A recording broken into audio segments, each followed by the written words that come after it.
Joining me right now is California Congressman, ranking member of the Select Committee on Intelligence, Representative Nunes. Congressman, it's always a pleasure to see you. Great to be with you. Thanks so much for joining us. How would you characterize the impeachment inquiry, number one? Well, it's really an investigation in search of a crime. So the Russia hoax failed. Now they've moved on to the Ukraine hoax. Even after Mueller came out, they continued with the Russia hoax. And then they concocted something with people that they clearly have an alliance with, meaning that the whistleblower was working with Schiff and his people on the committee. And now, look, they don't even want to interview the whistleblower. They've said that we don't have to interview the whistleblower. So none of this really makes any sense. I think it's just a matter of time before the American people will start to realize that this is just the Russia hoax 2.0. But little by little, things are leaking out in corners of, and at one point it leaked out that you, because you were in all of these closed-door testimonies, you interviewed Ambassador Sondland, and you took it back to the origins of the Russia probe. Yeah, and they didn't like that because, you know, when you state the obvious, okay, which is that the Democrats were heavily engaged in paying foreigners to get dirt on Trump. They don't like that, even though it's well documented that they paid Fusion GPS, who paid a spy, who got information from Ukraine, no less. And so they don't like when we bring up, wait a second, you were the guys that were getting information from Ukraine.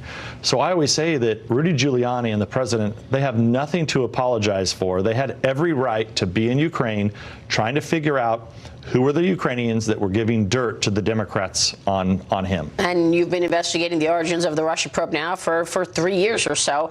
In terms of... And they begin in Ukraine. Do you think we're going to see the IG report soon on this, by the way? I hope so. The sooner the better.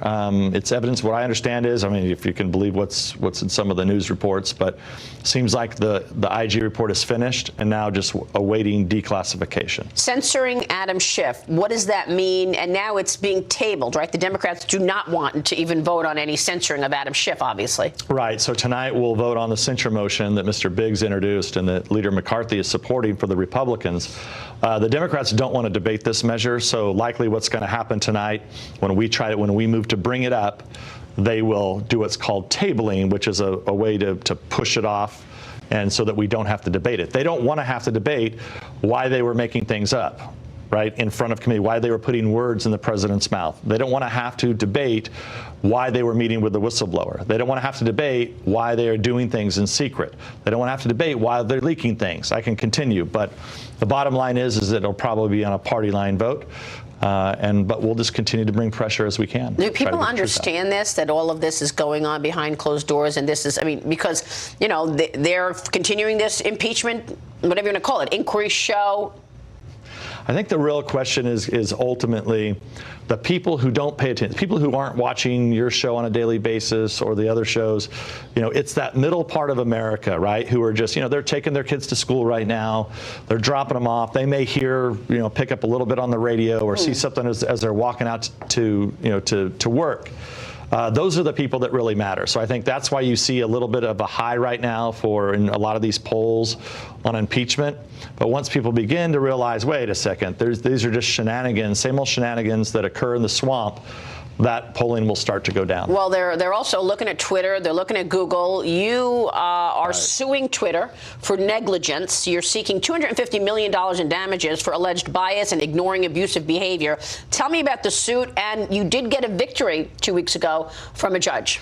Yeah, we got a victory, but Twitter is now refusing to follow the court order. The judge was very clear that discovery needs to begin. And now they're refusing to give us these bot farm accounts. Okay, so remember, we're looking at, there's many bots that are out there and fake anonymous accounts that are attacking me virtually by the second. Okay, they attacked your mother. Right. They've attacked my mother. They've attacked my family. They've attacked my staff. They've attacked my lawyer. And look, the key here is we're politicians. It's fine to attack us, but it's not okay to slander us. Right? It's not okay to impersonate someone else.